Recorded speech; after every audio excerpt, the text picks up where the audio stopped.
Hello students, heterospory and seed habit का पहला video अपन अध्ययन कर चुके हैं।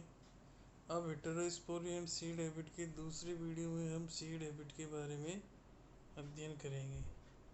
जैसे आपने एप्पल देखी होगी, ठीक है। उस एप्पल में जो बीच में जो सीड लगे हुए होते हैं यहाँ पे इस तरीके से। सपोज करिए ये सीड जो है वो खुले में होते हैं तो क्या होता, 2 दिन 3 दिन 4 दिन बाद ये सीड खराब हो जाते। तो एक तरीके से जो सेब अपन खा रहे हैं वो क्या कर रही है, ये जो खाने वाला पार्ट मैं यहाँ से पेन से ड्रॉ कर रहा हूँ, ये इन बीजों को क्या प्रदान कर रहा है, एक तरीके से सुरक्षा प्रदान कर रहा है। और ये जो खाने वाला पार्ट क्या है, फल है। क्या है, फल है। तो फल एक तरीके से क्या होता है कि इन बीजों को सुरक्षा प्रदान कर रहा है। ठीक है, आगे बात समझ में।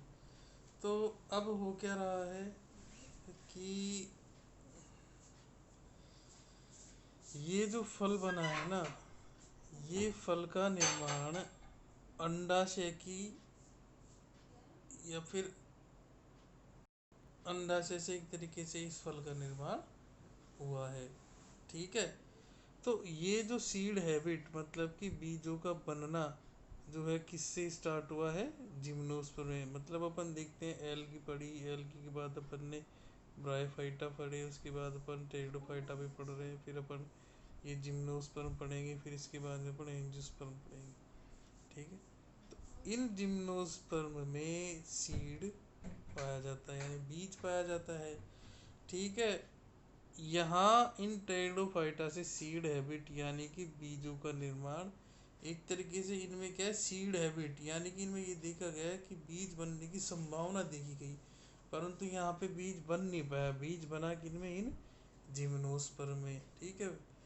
फिर दूसरा, अब यहाँ पे बीज भी कैसा था, खुला था। अपन आगे पढ़ेंगे जब जिम्नोस्पर्म पढ़ेंगे तो जो बीजांड यानी ओव्यूल होता है ना, वो ही किस में कन्वर्ट होता है, बीज में। ठीक है। तो यहाँ पे वो ओवल का था, ओपन था, खुला था, परंतु यहाँ पे इन एंजियोस्पर्म में बीज के चारों तरफ क्या आ गई, कवरिंग आ गई। ये जो कवरिंग दिख रही है ना, ये आपको ये कवरिंग यानी कि यहाँ पे एंजियोस्पर्म में आपको फल भी देखने को मिल जाएगा। ठीक है। तो बीज यहाँ पे बन गए जिम्नोस्पर्म में, परंतु यहाँ पे फल का निर्माण नहीं हुआ। ठीक है। क्या, ये जो जिम्नोस्पर्म है ना, इनमें बीज तो बन गए परंतु फल नहीं बने।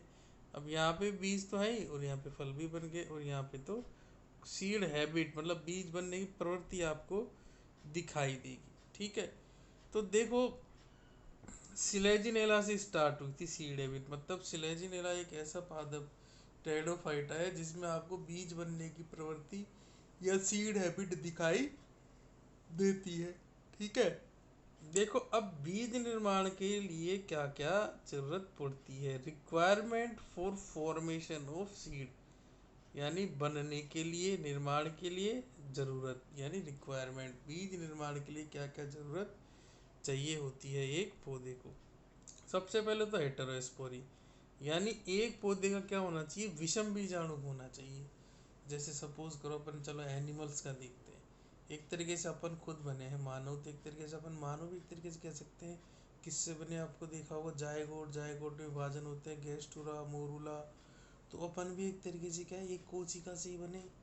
समझ में आ रही है बात। तो अपन भी एक तरीके से कह सकते हैं एक बीज से ही बने अपन भी। जिसमें होता क्या है, जो मेल से जो होता है वो सीमन जो होता है वो मादा में चला जाता है। ठीक है। और मादा में वो एग से जाके फ्यूज होता है और फिर जायगोट बनता है। तो एक तरीके से मादा का शरीर जो है ना वो, अब देखो, अब आप देखो वहाँ पे तो भी नर युग्मक बन रहे हैं और उधर क्या बन रहे हैं, मादा युग्मक बन रहे हैं। तो ये विषम बीजाणुकता ही तो हो गई एक तरीके से।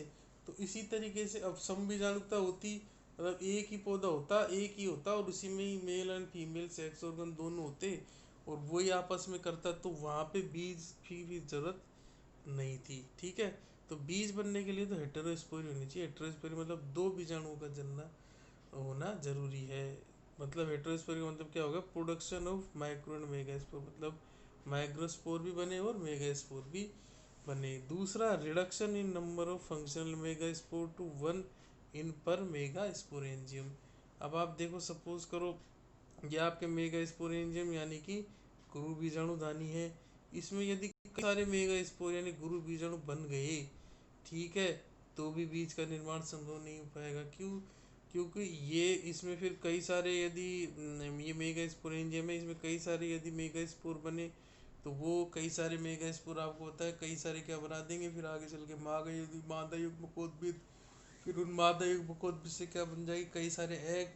ठीक है, तो इस प्रकार से यहाँ पे बीज नहीं बन पाएगा। तो ये जो क्या है, रिडक्शन का मतलब होता है कमी होना। ये जो इतने सारे मेगा स्पोर बने हैं ना, इनके निर्माण में क्या हो जाए, कमी हो जाए, और केवल केवल एक ही मेगा स्पोर बने। मतलब ये जो मेगा स्पोरेंजियम बन रही थी ना, इसमें इतने सारे मेगा स्पोर बने, इसकी जगह इस मेगा स्पोरेंजियम केवल केवल बस एक ही मेगा स्पोर बने। ठीक है, तभी आपके बीज का निर्माण होगा। तो यहाँ पे यही लाइन लिख रखी है, reduction in number of functional mega spore. Reduction का मतलब कमी होना, किसमें, इन नंबर ऑफ मेगा स्पोर की संख्या में, to one in per mega स्पोरियम, मतलब कितने तक की कमी हो जाए ना, कि एक मेगा स्पोरियम में, पर मेगा स्पोरियम में आपको वन ही मेगा स्पोर देखने को मिले। ठीक है, फिर अब आप देखो, जैसे सपोज करो ये आपकी ये मेगा स्पोरेंजियम थी, इसमें एक ही मेगा स्पोर बन गया, तो अब इस मेगा स्पोर का जो अंकुरण है ना, वो भी इसके अंदर ही हो। ऐसा थोड़ी ना होता है, अपन जब बने सपोज करो तो जायगोट बाहर आ जाता है कि जमीन में, अपन तो पूरे विकसित होते हैं मदर के अंदर, तब जाकर के अपन बाहर आते।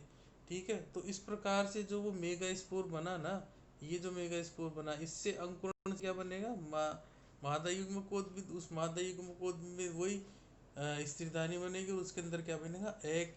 ठीक है, जिससे आके वो नरयुग्म फ्यूज हो जाएगा।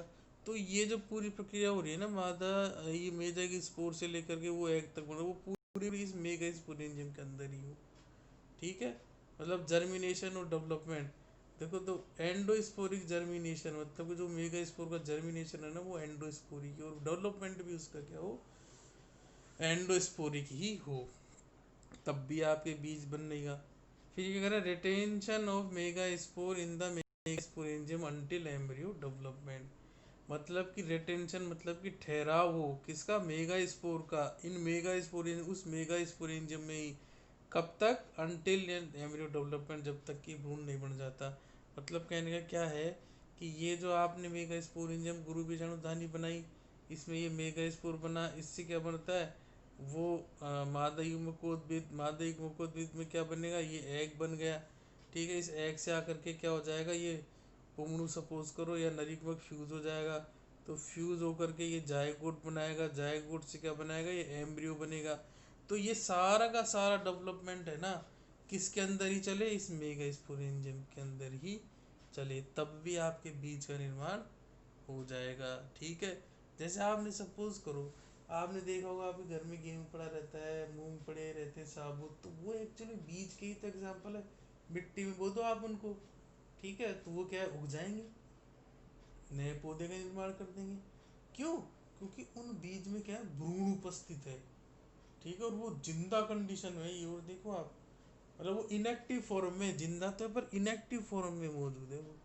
ठीक है, तो इसी तरीके से ये जो मेगा स्पोरेंजियम है ना, ये मेगा स्पोरेंजियम आपके क्या बन जाएगी, उस बीज की कवरिंग बन जाएगी। और ये जो एम्ब्रियो है ना आपके, ये क्या है, एक तरीके से अब इस कवर चारों तरफ जो मजबूत कवरिंग है इसमें पड़ा रहेगा, जैसे ही पानी मिलेगा तो अंकुरित हो जाएगा। ठीक है, तो इस प्रकार से अब ये छोड़ दो, आप 5 पॉइंट को काम करनी है। फिर देखो, availability of sufficient nutrition for the development to the embryo, जो अब वो जो एम्ब्रियो बन रहा था ना, मैं बताया था उसको क्या है, अवेलेबिलिटी यानी उपलब्ध हो, सफिशिएंट पर्याप्त न्यूट्रिशन डेवलपमेंट के लिए खुद के। ठीक है, आ रही बात समझ में आपको, तो वो वाली बात। फिर अब आप देखो क्या कह रहा है आगे, Selaginella provides these Selaginella provides these requirements as an example, मतलब ये जो अपन ने पढ़ी ना, जितनी भी ये सारी सारी क्या दी अपन ने, बीज निर्माण के लिए रिक्वायरमेंट्स थी, आवश्यकताएं थी, तो सिलेजिनेला में ये सारी सारी आवश्यकताएं आपको देखने को मिल जाएगी। तो इस प्रकार से आपके सीड हैबिट और हिटरोस्पोरी कंप्लीट होती है। बहुत ही अच्छा टॉपिक ये है। अब आगे हम नया टॉपिक नए वीडियो में लेंगे।